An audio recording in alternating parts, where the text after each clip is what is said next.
ദൈവനാമത്തിൽ മഹത്വം ഉണ്ടാകട്ടെ. ഞാനിന്ന് സംസാരിക്കുവാൻ ആഗ്രഹിക്കുന്നത് ദൈവകൃപയിലൂടെ എപ്രകാരം നമ്മുടെ താഴ്മയുടെ ജീവിതം നയിക്കുവാൻ സാധിക്കും എന്നതിനെക്കുറിച്ചാണ്. താഴ്മയുടെ ജീവിതമുണ്ട് എങ്കിൽ ദൈവത്തിൻ്റെ കൃപ അപ്രാപ്യമല്ല. നമുക്ക് ആത്മാവിൻ്റെ ദാനം കൊണ്ട് നമുക്ക് ദൈവകൃപ പ്രാപിക്കുവാൻ തക്കവണ്ണം സാധിക്കും എന്ന് എന്നെ കേൾക്കുന്നതിൻ്റെ പ്രിയജനമേ, നിങ്ങൾ ദൈവകൃപ പ്രാപിക്കുവാൻ വേണ്ടി ദൈവത്തിൻ്റെ ആത്മാവ് നിങ്ങളിൽ പ്രേരിതമാകുവാൻ എപ്പോഴും പ്രാർത്ഥനയോടുകൂടെ ആയിരിക്കുക. ഇവിടെ എഫീസ്യർക്ക് എഴുതിയ ലേഖനം 2-ാം അധ്യായം അതിൻ്റെ 8-ാമത്തെ വാക്യം പറയുന്നു, കൃപയാലല്ലോ നിങ്ങൾ വിശ്വാസം മൂലം രക്ഷിക്കപ്പെട്ടിരിക്കുന്നത്, അതിന് നിങ്ങൾ കാരണമല്ല, ദൈവത്തിൻ്റെ ദാനമത്രേ ആകുന്നു. ഈ ഭാഗം പറയുന്നത് ഇപ്രകാരമാണ്: കൃപയാലല്ലോ നിങ്ങൾ രക്ഷിക്കപ്പെട്ടിരിക്കുന്നത്, അത് നിങ്ങൾ കാരണമല്ല, നിങ്ങളുടെ വിശ്വാസം മൂലം ദൈവം നിങ്ങൾക്ക് ദാനമായി നൽകിയിരിക്കുന്ന കൃപ കൊണ്ട് മാത്രമത്രേ. ഇപ്രകാരം രക്ഷിക്കപ്പെടണമെങ്കിൽ നാം മുന്നോട്ട് പോകേണ്ടത് അത്യാവശ്യമാകുന്നു. ദൈവത്തിൻ്റെ സന്നിധിയിൽ രക്ഷ പ്രാപിക്കണമെങ്കിൽ കൃപയുടെ ആത്മാവ് നാം പ്രാപിച്ചെടുക്കണം. ആത്മാവിൻ്റെ പ്രവർത്തനം നമ്മളിൽ ഉണ്ടാകുമ്പോൾ കൃപ നമ്മളിൽ അപ്രാപ്യമാകുകയില്ല, കൃപ നമ്മളിൽ പ്രവർത്തിക്കുക തന്നെ ചെയ്യും എന്ന് വചനം പറയുന്നു. ഈ വചനം, ദൈവത്തിൻ്റെ വചനം വരുന്നത് കേൾവിയാൽ ആകുന്നു. ദൈവത്തിൻ്റെ വചനം എന്ന് പറയുന്നത്, നമ്മുടെ വിശ്വാസം വരുന്നത് കേൾവിയാലാകുന്നു. കർത്താവായ യേശുക്രിസ്തുവിൻ്റെ വചനമാകുന്നു നാം കേൾക്കുന്നത്.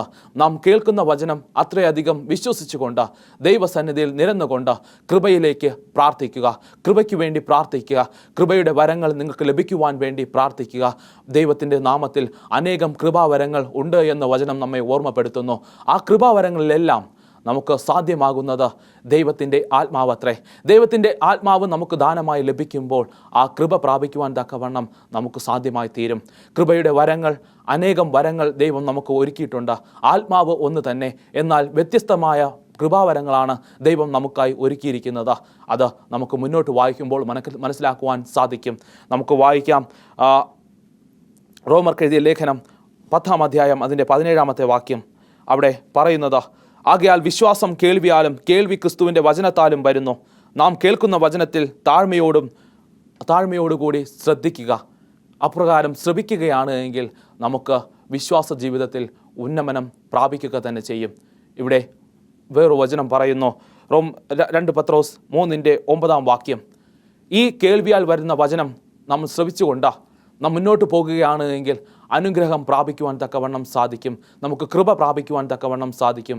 അതുപോലെ തന്നെ 2 പത്രോസ് എഴുതിയ ലേഖനം 3-ാം അധ്യായം അതിൻ്റെ 9-ാം വാക്യം പറയുന്നു, ചിലർ താമസം എന്ന് വിചാരിക്കുന്നത് പോലെ കർത്താവ് തൻ്റെ വാഗ്ദത്തം നിവർത്തിപ്പാൻ താമസിക്കുന്നില്ല. ആരും നശിച്ചു പോകാതെ എല്ലാവരും രക്ഷിക്കപ്പെടുവാൻ അവൻ ഇച്ഛിക്കുന്നതേ ഉള്ളൂ, നിങ്ങളോട് ദീർഘക്ഷമ കാണിക്കുന്നതേ ഉള്ളൂ. ഇവിടെ വചനം പറയുന്നു, കർത്താവായ യേശുക്രിസ്തു വീണ്ടും വരുന്നത് ചിലർ പറയുന്നത് പോലെ താമസിക്കുന്നത് കൊണ്ടാണ്. കർത്താവായ യേശുക്രിസ്തു എന്തുകൊണ്ട് താമസിക്കുന്നു എന്ന് ചിലർ പറയാറുണ്ട്. ഇവിടെ വചനം പറയുന്നു, അവൻ താമസിക്കുന്നത് തൻ്റെ ഒരു സൃഷ്ടി പോലും നഷ്ടപ്പെട്ടു പോകാതെ നിത്യജീവൻ പ്രാപിക്കുവാൻ വേണ്ടിയാണ്. അവൻ നമ്മളോട് കരുണ കാണിക്കുന്നതേ ഉള്ളൂ എന്ന് വചനം പറയുന്നു. ദൈവം നമുക്ക് ദാനമായി കൃപയും അവൻ്റെ ആത്മാവും നൽകുമ്പോൾ നാം അത് പ്രാപിച്ച് ദൈവകൃപയിൽ ഓർത്തുകൊണ്ട് നാം മുന്നോട്ട് പോകുകയാണെങ്കിൽ, നമ്മുടെ വിശ്വാസ ജീവിതം താഴ്മയോടുകൂടി മുന്നോട്ട് പോകുകയാണെങ്കിൽ നമ്മുടെ വിശ്വാസ ജീവിതം അത്രയധികം പ്രാപിക്കുവാൻ തക്കവണ്ണം, അനുഗ്രഹങ്ങളെ പ്രാപിക്കുവാൻ തക്കവണ്ണം നമുക്ക് സാധ്യമായി തീരും. ദൈവം താമസിക്കുന്നത് നമുക്ക് വേണ്ടിയാണ്. കർത്താവായ യേശുക്രിസ്തു 2-ാം വരവ് താമസിക്കുന്നത് നമുക്ക് ഓരോരുത്തർക്കും വേണ്ടിയാണ്. നാം അപ്രാപ്യമെന്ന് കരുതുന്ന വിശ്വാസ ജീവിതം നമുക്ക് പ്രാപിക്കുവാൻ സാധ്യമായി തീരും. കൃപയുടെ വരങ്ങൾ നമ്മളിൽ ഓരോരുത്തരും ഭരമേൽക്കുവാൻ തക്കവണ്ണം ദൈവാത്മാവ് നമ്മളെ ഓർമ്മപ്പെടുത്തിക്കൊണ്ടിരിക്കുന്നു. ഈ വചനങ്ങളൊക്കെയും അന്യോന്യം മുറുകെ പിടിച്ചുകൊണ്ട് നാം സന്തോഷിച്ചു കൊള്ളുക. ദൈവത്തിൻ്റെ ആത്മാവ് നമ്മളിൽ പ്രേരിതമായി കർത്താവായ യേശുക്രിസ്തു രണ്ടാമതായി വീണ്ടും വരുമ്പോൾ നമുക്ക് അന്യോന്യം സന്തോഷിക്കുവാൻ, നീതിമാന്മാരുടെ ഇടയിൽ നമ്മുടെ പേരും ഉണ്ടാകുവാൻ തക്കവണ്ണം എപ്പോഴും ഓർമ്മിച്ചു കൊള്ളുക. ഇവിടെ വചനം പറയുന്നു, ദൈവത്തിൻ്റെ ആത്മാവ് നമ്മളിൽ പ്രേരിതമാകുവാൻ നാം സന്തോഷിച്ചു കൊള്ളുക. ദൈവത്തിൻ്റെ ആത്മാവ് പ്രേരിതമാകുമ്പോൾ നമുക്ക് കൃപയുടെ വരങ്ങൾ പ്രാപിക്കുവാൻ സാധ്യമായി തീരും. ഇവിടെ വചനം ഒരിക്കൽ കൂടെ അതുപോലെ തന്നെ സിസ്റ്റർ എലൻജി വൈറ്റ് ഇപ്രകാരം നമ്മോട് സംസാരിക്കുന്നു, ദൈവത്തിൻ്റെ ആത്മാവിൽ അനുസരിച്ച് നടക്കാത്ത വിശ്വാസ മനസ്സുകളെല്ലാം ദൈവത്തിന് അപ്രാപ്യമാകും, ഇതെല്ലാം സാത്താൻ നയിക്കുന്നതാണ് എന്ന് സിസ്റ്റർ എലിജബത്ത് നമ്മെ ഓർമ്മപ്പെടുത്തുന്നു. ദി സയൻസ് ഓഫ് ടൈം എന്ന് പറയുന്ന പുസ്തകത്തിൽ പേജ് നമ്പർ 82 ഭാഗത്തിൽ നമ്മോട് സിസ്റ്റർ എലിജബത്ത് ഇപ്രകാരമാണ് പറയുന്നത്: ദൈവത്തിൻ്റെ ആത്മാവ് പ്രേരിതമായി നയിക്കുന്ന മനസ്സുകളെല്ലാം ദൈവത്തിനുള്ളത്, അല്ലാത്ത മനസ്സുകളെല്ലാം സാത്താൻ നയിക്കുന്നതാണ് എന്ന് നമുക്ക് മനസ്സിലാക്കുവാൻ തക്കവണ്ണം സാധിക്കുന്നു. എന്നെ കേൾക്കുന്ന എൻ്റെ പ്രിയജനമേ, നാം ഓർത്തുകൊള്ളുക, നമ്മെ വീണ്ടും വരുന്ന കർത്താവായ യേശുക്രിസ്തുവിൻ്റെ നാമത്തിൽ നാം എപ്പോഴും കർത്താവിന് വേണ്ടി ക്ഷമയുള്ളവരോടുകൂടെ കാത്തിരിക്കുന്നവരായി തീരുക. എപ്പോഴും നാം ഒരുങ്ങിയിരിക്കുമ്പോൾ കർത്താവായ യേശുക്രിസ്തു നമ്മെ വിടുവിക്കുവാൻ തക്കവണ്ണം വീണ്ടും വരിക തന്നെ ചെയ്യും. അവൻ്റെ കൃപാവരങ്ങളോടുകൂടി നാം ഒരുങ്ങിയിരിക്കുക. കൃപയുടെ വാഗ്ദാനം നമ്മളെ ഓർമ്മപ്പെടുത്തുന്നു. ഇവിടെ വചനം നമ്മോട് സംസാരിക്കുന്നു, ഇപ്രകാരമാകുന്നു സംസാരിക്കുന്നത്. അപ്പോസ്തല പ്രവൃത്തികൾ 2-ാം അധ്യായം അതിൻ്റെ 38-ാമത്തെ വാക്യം ഇപ്രകാരമാണ് പറയുന്നത്: നിങ്ങൾ മാനസാന്തരപ്പെട്ട് നിങ്ങളുടെ പാപങ്ങളെ മോചനത്തിനായി ഓരോരുത്തൻ യേശുക്രിസ്തുവിൻ്റെ നാമത്തിൽ സ്നാനം ഏൽക്കുക, എന്നാൽ പരിശുദ്ധാത്മാവ് എന്ന ദാനം നിങ്ങൾക്ക് ലഭിക്കും. കർത്താവായ യേശുക്രിസ്തുവിൻ്റെ സന്നിധിയിൽ നാം സ്വന്തം രക്ഷിതാവായി നാം സ്നാനമേൽക്കുകയാണ് എങ്കിൽ ദൈവം നമ്മെ ദീർഘായുസോടുകൂടി തന്നെ രക്ഷിക്കും എന്നിവിടെ വചനം പറയുന്നു. ആ രക്ഷയുടെ മാർഗം എന്ന് പറയുന്നത് കർത്താവായ യേശുക്രിസ്തുവിൻ്റെ ദൈവാത്മാവ് ദാനമായി നമുക്ക് നൽകുക തന്നെ ചെയ്യും. ഇവിടെ സ്നേഹത്തോടുകൂടി ദൈവസന്നിധിയിൽ മുന്നോട്ട് പോകുകയാണ് എങ്കിൽ, സ്നാനം ഏൽക്കുകയാണ് എങ്കിൽ നാം ദൈവം നമ്മെ ധാരാളമായി അനുഗ്രഹിക്കുക തന്നെ ചെയ്യും എന്ന് വചനം പറയുന്നു. നാം മുന്നോട്ട് പോകുമ്പോൾ ദൈവത്തിൻ്റെ ഈ സ്നാനമേൽക്കുമ്പോൾ ആദ്യമായി നാം സ്നാനമേൽക്കുമ്പോൾ കർത്താവായ യേശുക്രിസ്തുവിനെ സ്വന്തം രക്ഷിതാവായി നാം സ്വീകരിക്കുന്നു. കർത്താവായ യേശുക്രിസ്തുവിനെ സ്വന്തം രക്ഷിതാവായി സ്വീകരിക്കുമ്പോൾ നമ്മൾ വീണ്ടും ഓർത്തുകൊള്ളുക, കർത്താവായ യേശുക്രിസ്തു നമുക്ക് വേണ്ടി സംസാരിക്കുക തന്നെ ചെയ്യും.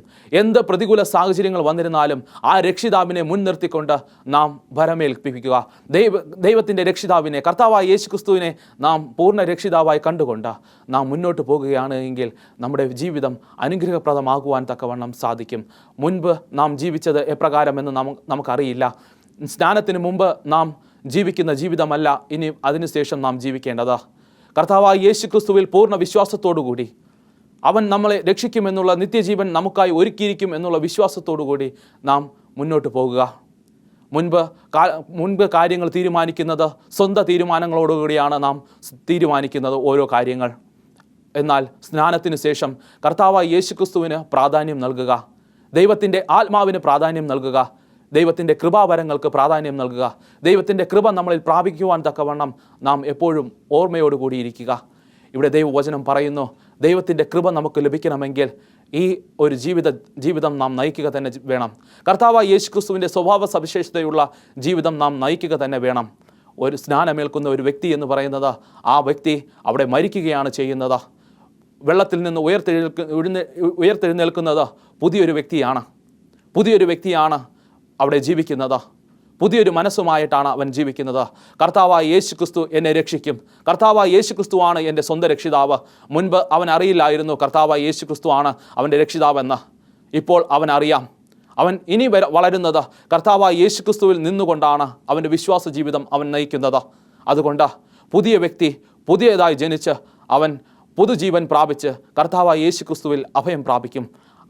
അപ്രകാരം ഒരു അഭയം പ്രാപിക്കണമെങ്കിൽ അവന് ആത്മാവിൽ പ്രേരിതമായി ദൈവത്തിൻ്റെ കൃപാവരങ്ങൾ അവനിൽ ഉണ്ടായിരിക്കണം. ഇപ്രകാരമാണ് കൃപാവരങ്ങൾ ഉള്ളതിനെക്കുറിച്ച് ദൈവവചനം വളരെ വ്യക്തമായി നമ്മോട് സംസാരിക്കുന്നു. ഇവിടെ 1 കൊരിന്ത്യർക്ക് എഴുതിയ ലേഖനം 9-ാം അധ്യായം അതിൻ്റെ 25-ാമത്തെ വാക്യം പറയുന്നു: അംഗം പൊരുതുന്നവൻ സകലത്തിനോടും വർജനം ആചരിക്കണം. അതോ അവർ വാടുന്ന കിരീടവും നാമോ വാടാത്ത കിരീടവും പ്രാപിക്കേണ്ടതിന് തന്നെ. അംഗം പൊരുതുന്നവൻ വ്യക്തമായും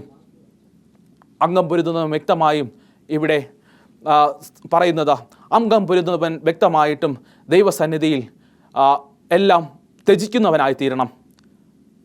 സ്നാനത്തിന് മുമ്പ് അവൻ ലോകത്തിൻ്റെ മോഹങ്ങളോടുകൂടിയായിരുന്നു, ലോകത്തിൻ്റെ വഴിയെ ആയിരുന്നു അവൻ ജീവിച്ചിരുന്നത്. എന്നാൽ സ്നാനത്തിന് ശേഷം പുതിയൊരു മനുഷ്യനായി ദൈവസന്നിധിയിൽ അടുപ്പമുള്ളൊരു പൈതലായി ദൈവത്തിൻ്റെ കർത്താവായ യേശുക്രിസ്തുവിനെ സ്വന്തം രക്ഷിതാവായി സ്വീകരിച്ചതിന് ശേഷം അവൻ പുതിയ വ്യക്തിയായി തീർന്നിരിക്കുന്നു. അതുകൊണ്ട് അവൻ എല്ലാത്തിനോടും പോരാട്ട വീര്യമുള്ളൊരു വീരനെ പോലെ ജീവിക്കേണ്ടത് ആവശ്യമാകുന്നു. അവനെല്ലാം ത്യജിക്കേണ്ടത് ആവശ്യമാകുന്നു.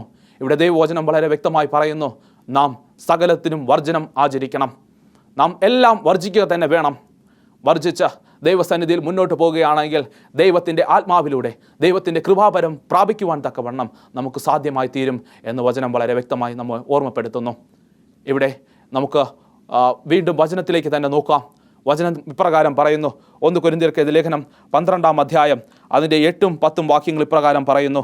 ഒരുത്തൻ ആത്മാവിനാൽ ജ്ഞാനത്തിൻ്റെ വചനം, മറ്റൊരുവന് അതേ ആത്മാവിനാൽ പരിജ്ഞാനത്തിൻ്റെ വചനവും നൽകപ്പെടുന്നു.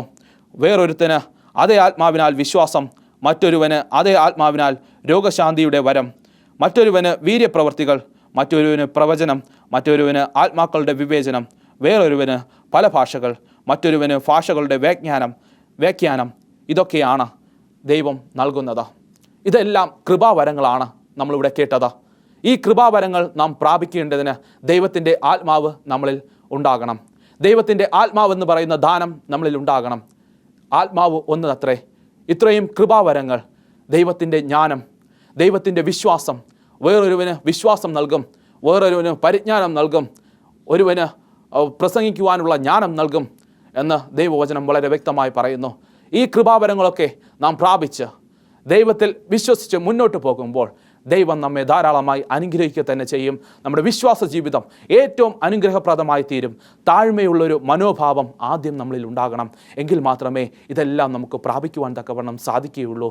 ദൈവത്തിൻ്റെ ആത്മാവ് നമ്മളിൽ പ്രേരിതമാകുമ്പോൾ, ദൈവിക കൃപ നമ്മളിൽ ഉണ്ടാകുമ്പോൾ നാം മറ്റൊരുവനെ പോലെ അല്ലെങ്കിൽ രൂപാന്തരം പ്രാപിച്ച് ദൈവിക പൈതലായി മാറുന്നതായി നമുക്ക് കാണുവാൻ തക്കവണ്ണം സാധിക്കും. ഇവിടെ കേൾക്കുന്നത് ഭൂതങ്ങളെപ്പോലും പുറത്താക്കുവാൻ തക്കവണ്ണം അധികാരം ദൈവം നിനക്ക് നൽകിയിട്ടുണ്ട്. ഈ കൃപാവരങ്ങൾ നാം പ്രാപിക്കണമെങ്കിൽ ദൈവത്തിൻ്റെ സന്നിധിയിൽ നാം ഒരുമയോടുകൂടെ തന്നെ പ്രവർത്തിക്കണം. ദൈവത്തിൻ്റെ സന്നിധിയിൽ നാം താഴ്മയോടുകൂടെ തന്നെ ചെല്ലണം. അങ്ങനെ താഴ്മയോടൊരു ക്രിസ്തീയ ജീവിതം പ്രാപിക്കുമ്പോൾ, അല്ലെങ്കിൽ താഴ്മയോടുകൂടെ നമ്മളൊരു ക്രിസ്തീയ ജീവിതം നയിക്കുമ്പോൾ ദൈവത്തിൻ്റെ കൃപാവരം നമുക്ക് വേണ്ടി ദൈവം നൽകിയിരിക്കും. ദൈവത്തിൻ്റെ ആത്മാവ് നമ്മളിൽ പ്രേരിതമാകും. ദൈവത്തിൻ്റെ ആത്മാവ് പ്രേരിതമാകുമ്പോൾ പലതരത്തിലുള്ള കൃപാവരങ്ങൾ നമുക്ക് ലഭിക്കും. നമ്മുടെ താലന്തിനനുസരിച്ച് ദൈവം നമുക്ക് ഓരോ കൃപാവരങ്ങൾ നൽകിയിരിക്കും. ദൈവം നമ്മെ ഓർമ്മപ്പെടുത്തുന്നു. ദൈവം നമ്മെ ശാസിക്കുകയും ശിക്ഷിക്കുകയും രക്ഷിക്കുകയും ചെയ്യുന്നു. നമ്മെ രക്ഷിക്കുവാൻ തക്കവണ്ണം ദൈവം ഓരോ പദ്ധതി ഒരുക്കുന്നതിൻ്റെ ഒരു പദ്ധതിയാണ് ഈ കൃപാവരം എന്ന് പറയുന്നത്. അനേകം പേർക്ക് നമുക്ക് രക്ഷാമാർഗത്തിലേക്ക് നയിക്കുവാൻ തക്കവണ്ണം ഈ കൃപാവരത്തിലൂടെ നമുക്ക് സാധ്യമായി തീരും. അനേകം പേർക്ക് രക്ഷയുടെ പദ്ധതി മനസ്സിലാക്കി കൊടുക്കുവാൻ തക്കവണ്ണം ഈ കൃപാവരത്തിലൂടെ നമുക്ക് സാധ്യമായി തീരും.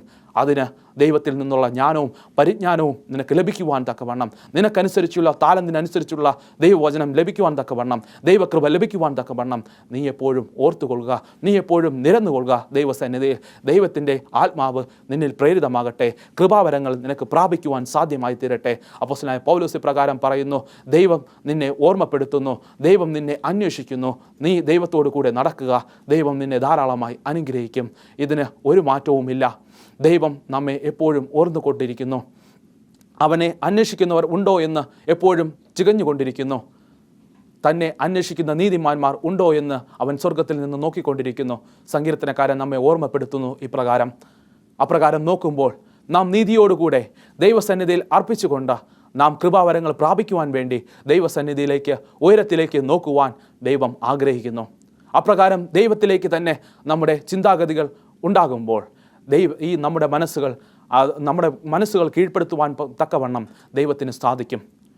നമ്മുടെ മനസ്സുകൾ കീഴ്പ്പെടുത്തുമ്പോൾ ദൈവം നമ്മെ നേതൃത്വം വഹിച്ച് നമ്മുടെ ചിന്തകളെയും പ്രവൃത്തികളെയും മനസ്സുകളെയും നടത്തുന്നത് ദൈവം തന്നെയായിരിക്കും. അപ്രകാരം അല്ല എങ്കിൽ നേരത്തെ സിസ്റ്റർ എലൻ ജി വൈറ്റ് പറഞ്ഞതുപോലെ നമ്മുടെ മനസ്സുകളെ നയിക്കുന്നത് സാത്താനാകുന്നു. സാത്താൻ പലവിധമാവുന്ന പരീക്ഷണങ്ങൾ നമ്മുടെ ഇടയിലേക്ക് കൊണ്ടുവരുന്നു. ഈ പരീക്ഷണങ്ങൾ നാം തരണം ചെയ്യണമെങ്കിൽ ദൈവത്തിൻ്റെ ആത്മാവും ദൈവത്തിൻ്റെ കൃപാവരങ്ങളും നമ്മളിൽ ഉണ്ടാകണം. ഇവിടെ വചനം അപ്രകാരം പറയുന്നു, നാം സംസാരിക്കുമ്പോഴും നാം ചിന്തിക്കുമ്പോഴും പ്രവർത്തിക്കുമ്പോഴും എപ്പോഴും ദൈവാത്മാവ് നമ്മളിൽ പ്രേരിതമാകണം. നാം അറിഞ്ഞുകൊണ്ടോ അറിയാതെയോ ദൈവസന്നിധിയിൽ ഒരു ഫോഷ്കോ അല്ലെങ്കിൽ ഹീനമായ സംസാരമോ സംസാരിക്കുവാൻ പാടുള്ള അല്ല. നാം അപ്രകാരം സംസാരിക്കുന്നുണ്ട് എങ്കിൽ നാം ഓർത്തുകൊള്ളുക, ദൈവസന്നിധിയിൽ നാം നിരന്നുകൊള്ളുക. ദൈവത്തിൻ്റെ ആത്മാവ് നഷ്ടപ്പെട്ടു പോകാതെ സ്വന്തമായി ഒരു ആത്മാവ് ഉണ്ടാക്കിയെടുക്കുമെന്നതല്ലാതെ ദൈവസന്നിധിയിൽ ആത്മാവുള്ളവനായി, ദൈവത്തിൻ്റെ ആത്മാവ് നമ്മെ നയിക്കുന്നവനായി നടക്കുവാൻ തക്കവണ്ണം നാം ഓർത്തുകൊള്ളുക. കൃപാവരങ്ങൾ നാം പ്രാപിക്കുക. ദൈവം നമ്മെ ധാരാളമായി അനുഗ്രഹിക്കുക തന്നെ ചെയ്യും. ഒരിക്കലും ദൈവം നഷ്ടപ്പെട്ടു പോകുവാൻ, ഒരു സൃഷ്ടി പോലും നഷ്ടപ്പെട്ടു പോകുവാൻ ദൈവം ആഗ്രഹിക്കുന്നില്ല. ദൈവം നമ്മെ ഓർമ്മപ്പെടുത്തുന്നു, അവൻ സൃഷ്ടിച്ച സൃഷ്ടികളൊക്കെയും നല്ല രീതിയിൽ വരുവാൻ തക്കവണ്ണം അവൻ എപ്പോഴും നമ്മെ പരമേൽപ്പിച്ചു കൊണ്ടിരിക്കുന്നുള്ളൂ. നമുക്ക് ലൂക്കോസ് എഴുതിയ സുവിശേഷം 15-ാം അധ്യായം അതിൻ്റെ 8-10 വാക്യങ്ങൾ വായിക്കുമ്പോൾ, ഒരു സ്ത്രീ 10 ധർമ്മ എപ്രകാരമാണോ ഉണ്ടെങ്കിൽ ആ 10 ധർമ്മയിൽ ഒരെണ്ണം കളഞ്ഞു പോയി കഴിഞ്ഞാൽ അതിനെ വിളക്ക് കൊളുത്തി തേടി കണ്ടുപിടിച്ച് ആ കണ്ടുപിടിക്കുമ്പോൾ ഉണ്ടാകുന്ന സന്തോഷം മറ്റുള്ളവർക്ക് പകർന്ന് മറ്റുള്ളവരോട് വിളിച്ച് അവരോടുകൂടെ സന്തോഷിക്കുന്നതായി നമുക്ക് കാണുവാൻ സാധിക്കും. അതുപോലെയാണ് ഒരു വ്യക്തി തൻ്റെ എല്ലാ ചിന്തകളും മാറ്റിവെച്ച്, തൻ്റെ എല്ലാ ലോകത്തിൻ്റെ പ്രവൃത്തികളും മാറ്റിവെച്ച് ദൈവസന്നിധിയിൽ ദൈവത്തോടു കൂടെ അടുക്കുമ്പോൾ അത്രത്തോളം ഈ സ്ത്രീ എപ്രകാരമാണോ സന്തോഷിക്കുന്നത് അത്രത്തോളം ദൈവസന്നിധിയിലും ഒരു സന്തോഷമുണ്ടാകുമെന്ന് ദൈവവചനം നമ്മെ ഓർമ്മപ്പെടുത്തുന്നു. ലൂക്കോസ് എഴുതിയ സുവിശേഷത്തിൽ വളരെ വ്യക്തമായി നമ്മോട് സംസാരിക്കുന്നു. ഈ വാക്യങ്ങളൊക്കെയും നാം അന്യോന്യം കേട്ടുകൊണ്ട്, അന്യോന്യം ഭരമേൽപ്പിച്ചുകൊണ്ട് മാനസാന്തരപ്പെട്ട നീതിയുടെ പ്രവൃത്തികൾ ചെയ്യേണ്ട സമയമായിരിക്കുന്നു. ഇല്ല എങ്കിൽ കർത്താവായ യേശുക്രിസ്തു തൻ്റെ ന്യായവിധി നടത്തുവാൻ വേണ്ടി വരുമ്പോൾ നിൻ്റെ നിലവിളക്ക് നിൻ്റെ നിലയിൽ നിന്ന് നീക്കുക തന്നെ ചെയ്യും. നീ ഒന്നുകിൽ ശീതവാനായിരിക്കുക, അല്ലെങ്കിൽ ഉഷ്ണവാനായിരിക്കുക. നീ ശീതോഷ്ണവാനാകാതിരിക്കാൻ ശ്രദ്ധിച്ചു കൊള്ളുക. ഇപ്രകാരം ശീതോഷ്ണവാനായിരുന്നാൽ നിന്നെ ദൈവം അവൻ്റെ വായിൽ നിന്ന് ഉമിഴ്ന്നു കളയുക തന്നെ ചെയ്യും. ഇവിടെ ദൈവവചനം വ്യക്തമായി വെളിപ്പാട് പുസ്തകത്തിൽ നമ്മെ ഓർമ്മപ്പെടുത്തുന്നു. നാം ഒന്നുകിൽ ശീതവാനായിരിക്കുക. കർത്താവായ യേശുക്രിസ്തുവിൻ്റെ സന്നിധിയിൽ എപ്പോഴും തീഷ്ണതയോടുകൂടി പ്രവർത്തിക്കുന്ന ഒരു ദൈവവൈതലിനെയാണ് കർത്താവായ യേശുക്രിസ്തുവിന് ആവശ്യം. അവനെ ദൈവസന്നിധിയിൽ ദൈവത്തിൻ്റെ മുൻപിൽ നിൽക്കുവാൻ തക്കവണ്ണം യോഗ്യമാക്കി തീർക്കുക.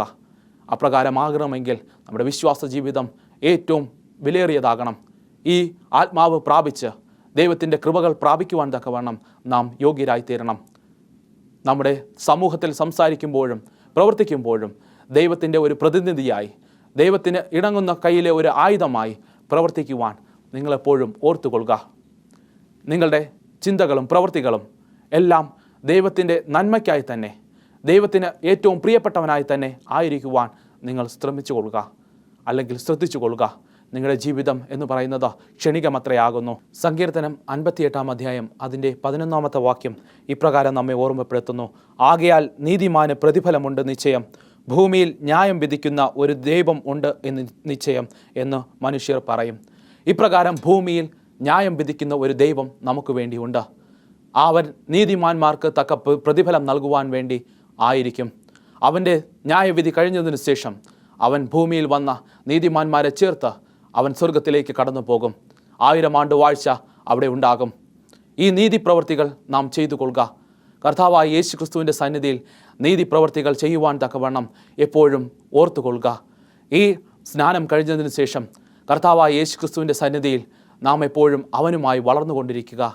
അവൻ്റെ ദൈവസന്നിധിയിൽ നാം വളരുമ്പോൾ, കർത്താവായ യേശുക്രിസ്തുവുമായി വളരുമ്പോൾ അവൻ്റെ വചനം നമുക്ക് പ്രിയമാകുന്നു. അവൻ്റെ വചനം നമുക്ക് ഏറ്റവും ശ്രേഷ്ഠമേറിയതാകുന്നു. ആഹാരത്തെ പോലും നാം ഇത്രത്തോളം സ്നേഹിക്കുകയില്ല, അല്ലെങ്കിൽ മറ്റു മനുഷ്യ ജീവിതങ്ങളെപ്പോലും നാം സ്നേഹിക്കാതെ കർത്താവിൻ്റെ ദൈവവചനത്തിൽ തന്നെ അടിയുറച്ച് വിശ്വസിച്ചുകൊണ്ട് അവനോടുകൂടെ എപ്പോഴും ആയിരിക്കുവാൻ തക്കവണ്ണം നമ്മെ ദൈവം ഭരമേൽപ്പിക്കും. ദൈവത്തിൻ്റെ ആത്മാവ് നമ്മെ ഭരമേൽപ്പിക്കും. ഇപ്രകാരം നാം ഓർത്തുകൊള്ളുക. ഇവിടെ സങ്കീർത്തനക്കാരൻ പറയുന്നു, സങ്കീർത്തനങ്ങൾ 39-ാം അധ്യായം അതിൻ്റെ 11-ാമത്തെ വാക്യം, നാവ് കൊണ്ട് പാപം ചെയ്യാതിരിപ്പാൻ ഞാൻ എൻ്റെ വഴികളെ സൂക്ഷിക്കുമെന്ന്, അതുപോലെ തന്നെ ദുഷ്ടൻ എൻ്റെ മുമ്പിൽ ഇരിക്കുമ്പോൾ എൻ്റെ വായ് കടിഞ്ഞാണിട്ട് കാക്കുമെന്നും ഞാൻ പറഞ്ഞു. ഇവിടെ വചനം പറയുന്നു, ദുഷ്ടൻ നിൻ്റെ മുമ്പിലിരിക്കുന്നു. ഈ ലോകത്തിൽ ദുഷ്ടൻ നിൻ്റെ മുമ്പിലിരിക്കുന്നു. അവനെപ്പോഴും നിന്നെ തെറ്റിക്കുവാൻ തക്കവണ്ണം ഗർജിക്കുന്ന സിംഹം പോലെ നിൻ്റെ അരികെ ആയിരിക്കുന്നു. അതുകൊണ്ട് നീ ഓർത്തുകൊള്ളുക. നീ എപ്പോഴും ദൈവസന്നിധിയിൽ ഓർത്തുകൊള്ളുക. നിൻ്റെ ഒരു വാക്ക് പോലും ദൈവവചനത്തിന് എതിരായി സംസാരിക്കുവാൻ നീ ശ്രമിക്കരുത്. നിൻ്റെ ജീവിതം ഏറ്റവും ക്ഷണികമാകുന്നു.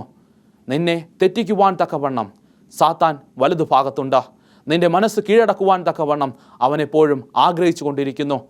ആ ആഗ്രഹിക്കുന്ന സാത്താനെ മാറ്റി നിർത്തി ദൈവസന്നിധിയിൽ ദൈവത്തിന് നിൻ്റെ ഹൃദയം കൊടുക്കുകയാണ് എങ്കിൽ ആ ഹൃദയത്തിൽ ദൈവം പ്രവർത്തിക്കും, ദൈവത്തിൻ്റെ ആത്മാവ് പ്രവർത്തിക്കും, ദൈവത്തിൻ്റെ കൃപാവരങ്ങൾ നിനക്ക് പ്രാപിക്കുവാൻ തക്കവണ്ണം സാധിക്കും. നിൻ്റെ താലന്തിനനുസരിച്ച് ദൈവം അത് നിനക്ക് നൽകുക തന്നെ ചെയ്യും. അപ്പോൾ നീ വീണ്ടും വീണ്ടും നീതി പ്രാപിച്ചുകൊണ്ട് നീതിമാൻ ഉണ്ടോ എന്ന് ദൈവം നോക്കുമ്പോൾ നിന്നെയും കാണുവാൻ തക്കവണ്ണം ദൈവത്തിന് സാധ്യമായി തീരും. ഇന്ന് എന്നെ കേൾക്കുന്നതിൻ്റെ പ്രിയജനമേ, ഓർമ്മയോടുകൂടി ഇരിക്കുക, ദൈവത്തിൽ താഴ്മയോടുകൂടി ഇരിക്കുക, ദൈവസന്നിധിയിൽ എപ്പോഴും ദൈവത്തിന് ഏറ്റവും പ്രിയപ്പെട്ടവനായിരിക്കുക. അതുതന്നെയാണ് ദൈവം ആഗ്രഹിക്കുന്നത്. ദൈവസന്നിധിയിൽ കൃപാവരങ്ങൾ പ്രാപിക്കുവാൻ യോഗ്യമായിട്ടുള്ള വിശ്വാസ ജീവിതം നയിക്കുവാൻ ദൈവം നമ്മെ ഓരോരുത്തരെയും പരമേൽപ്പിച്ചിരിക്കുന്നു. ദൈവം നമ്മെ ഓരോരുത്തരെയും ഏൽപ്പിച്ചിരിക്കുന്നു. ഇവിടെ സങ്കീർത്തനക്കാരൻ ഇപ്രകാരം പറയുന്നു, സങ്കീർത്തനം 34 അതിൻ്റെ 13, ദോഷം ചെയ്യാതെ എൻ്റെ നാവിനെയും വ്യാജം പറയാതെ നിൻ്റെ അധരത്തെയും കാത്തുകൊള്ളുക. ദോഷം ചെയ്യാതെ എൻ്റെ നാവിനെയും അതുപോലെ തന്നെ വ്യാജം പറയാതെ എൻ്റെ അധരത്തെയും നീ കാത്തുകൊള്ളുക. ദൈവവചനം എപ്പോഴും നിൻ്റെ നാവിൻ തുമ്പിലായിരിക്കണം. നീ മറ്റുള്ളവരോട് സംസാരിക്കുമ്പോൾ ആ ദൈവവചനമാണ് മറ്റുള്ളവർക്ക് പകർന്നു കൊടുക്കേണ്ടത്. ഇന്ന് നിൻ്റെ ജീവിതത്തിൽ ഏറ്റവും പ്രിയമാകുന്നത് ആ ദൈവവചനം തന്നെയാണ്. നിനക്ക് ദൈവവചനം ഒരു പാല് പോലെ അല്ലെങ്കിൽ വെണ്മയുള്ളൊരു വസ്തു പോലെ മറ്റുള്ളവർക്ക് പകർന്നു കൊടുക്കുവാൻ സാധിക്കട്ടെ. ആ കേൾവി, ആ വചനം വരുന്നത് കർത്താവായ യേശുക്രിസ്തുവിൽ നിന്നാണ്. ആ വചനം നീ സംസാരിക്കുന്നത് കർത്താവായ യേശുക്രിസ്തുവിൻ്റെ സന്നിധിയിൽ നിന്നാണ്. കർത്താവായ യേശുക്രിസ്തുവാണ് നിൻ്റെ ഉള്ളിലായിരിക്കുന്നത്. കർത്താവായ യേശുക്രിസ്തുവിൻ്റെ കൃപാവരമാണ് നീ അനുഭവിക്കുന്നത്. ആ വരം അനുഭവിച്ചുകൊണ്ട് നിനക്ക് മറ്റുള്ളവർക്ക് ഒരു സാക്ഷിയായി നിൽക്കുവാൻ സാധിക്കുന്നുണ്ട് എങ്കിൽ അതുതന്നെയാണ് ദൈവസന്നിധിയിൽ ഏറ്റവും വലുത്. ഈ കൃപാവരം നിന്നിൽ ഉണ്ടായിരിക്കട്ടെ. ഈ കൃപാവരം മറ്റുള്ളവർക്കും അനുഭവിക്കുവാൻ, നിന്നിൽ നിന്ന് അനുഭവിക്കുവാൻ സാധ്യമായി തീരട്ടെ എന്ന് ആത്മാർത്ഥമായി ഞാൻ നിങ്ങളെ ഓർമ്മപ്പെടുത്തുന്നു. ഈ കൃപാവരങ്ങൾ പ്രാപിക്കുമ്പോഴും ദൈവവചനത്തിൽ ആത്മാർത്ഥതയോടുകൂടി നിൻ്റെ വിശ്വാസ ജീവിതം മുറുകെ പിടിച്ച് ഊന്നിക്കൊള്ളുക. കാരണം അന്ത്യനാളുകളിൽ നിനക്ക് വളരെയധികം കഷ്ടാനുഭവങ്ങൾ വരുവാൻ വേണ്ടി ഇരിക്കുന്നു. ചരിത്രത്തിൽ സംഭവിച്ചതിനേക്കാളും ഉപരിയായി നീ കഷ്ടം അനുഭവിക്കുവാൻ വേണ്ടി ആയിരിക്കുന്നു. നീ ശബ്ദം അനുസരിക്കുമ്പോൾ നിന്നെ അനുസരിക്കാതിരിക്കുവാൻ തക്കവണ്ണം ലോകം ഒരുപാട് നിന്നെ വേദനിപ്പിക്കുവാൻ തുടങ്ങുന്ന കാലഘട്ടം വന്നിരിക്കുന്നു, ആഗതമായിരിക്കുന്നു. അതുകൊണ്ട് മുറുകെ പിടിച്ചുകൊള്ളുക. നിൻ്റെ വിശ്വാസ ജീവിതം മുറുകെ പിടിച്ചുകൊണ്ട് ദൈവത്തിന് വേണ്ടി ഉറച്ചു നിൽക്കുക. നീ ദൈവത്തെ അറിഞ്ഞിരിക്കുന്നു. ദൈവത്തിൽ വളരുവാൻ തക്കവണ്ണം ശ്രമിച്ചുകൊള്ളുക. ദൈവവചനം ഇപ്രകാരം നമ്മെ ഓർമ്മപ്പെടുത്തുന്നു. സദൃശ്യവാക്യങ്ങൾ 16-ാം അധ്യായം അതിൻ്റെ 32-ാമത്തെ വാക്യം, ദീർഘക്ഷമയുള്ളവൻ യുദ്ധവീരനിലും ജിതമാനസൻ പട്ടണം പിടിക്കുന്നതിലും ശ്രേഷ്ഠൻ. ഇപ്രകാരം ദീർഘക്ഷമയോടുകൂടി ദൈവസന്നിധിയിൽ നാം നിൽക്കുകയാണ് എങ്കിൽ നമുക്ക് ദൈവരാജ്യം പിടിച്ചടക്കുവാൻ സാധിക്കുക തന്നെ ചെയ്യും. നമ്മുടെ വിശ്വാസ ജീവിതം വിജയിക്കുക തന്നെ ചെയ്യും എന്ന് ഞാൻ ആത്മാർത്ഥമായും നിങ്ങളെ ഓർമ്മപ്പെടുത്തുന്നു. ഇന്ന് നിങ്ങളുടെ വിശ്വാസ ജീവിതത്തിൽ കൃപാവരങ്ങൾ പ്രാപിക്കുന്നവരായി മാറുവാൻ ദൈവം നിങ്ങളെ ആഹ്വാനം ചെയ്യുന്നു. ഇന്ന് നിങ്ങളുടെ താലന്തിനനുസരിച്ച് കൃപാവരം ലഭിക്കുവാൻ, വരം പ്രാപിക്കുവാൻ തക്കവണ്ണം നിങ്ങൾ ഓർത്തുകൊള്ളുക. നിങ്ങളെപ്പോഴും അതിനുവേണ്ടി ശ്രമിക്കുക. അതിനുവേണ്ടി ഉപവാസത്തിലും പ്രാർത്ഥനയിലും ദൈവസന്നിധിയിൽ നിരന്നുകൊള്ളുക. ദൈവം നിങ്ങളെ ആ കൃപാവരം നൽകുക തന്നെ ചെയ്യും എന്ന് ഞാൻ പറഞ്ഞുകൊണ്ട് ഞാൻ എൻ്റെ വാക്കുകളിൽ നിന്ന് ഉപസംഹരിക്കുവാൻ ആഗ്രഹിക്കുന്നു. ദൈവം നിങ്ങളെ ധാരാളമായി അനുഗ്രഹിക്കുമാറാകട്ടെ. ഈ കൃപാവരങ്ങൾ നിങ്ങൾക്ക് അപ്രാപ്യമല്ല. ദൈവം നിങ്ങളെ അനുഗ്രഹിക്കുക തന്നെ ചെയ്യും എന്ന് ഉറച്ചു വിശ്വസിച്ചുകൊണ്ട് ഞാൻ എൻ്റെ വാക്കുകളിൽ നിന്ന് ഉപസംഹരിക്കുന്നു. ആമേൻ. നമുക്കൊരു നിമിഷം കണ്ണുകളടയ്ക്കാം, പ്രാർത്ഥിക്കാം. മഹാപരിശുദ്ധനും നിത്യനിത്യനുമുള്ള ദൈവമേ കർത്താവേ, ഈ വചനങ്ങൾ ഞങ്ങളുടെ ദൈവകൃപയിൽ ആയിരിക്കുവാൻ തക്കവണ്ണം അങ്ങ് സഹായിക്കണം. അങ്ങയുടെ ആത്മാവ് ഞങ്ങളിൽ പ്രവർത്തിച്ച് ഈ കൃപാവരങ്ങൾ മറ്റുള്ളവർക്കും പ്രയോജനപ്പെടുത്തുവാൻ അങ്ങ് ദൈവമേ ഞങ്ങളെ സഹായിക്കണം. മാനവും മഹത്വവും അങ്ങെടുക്കണം. യേശുവിൻ്റെ നാമത്തിൽ തന്നെ. ആമേൻ.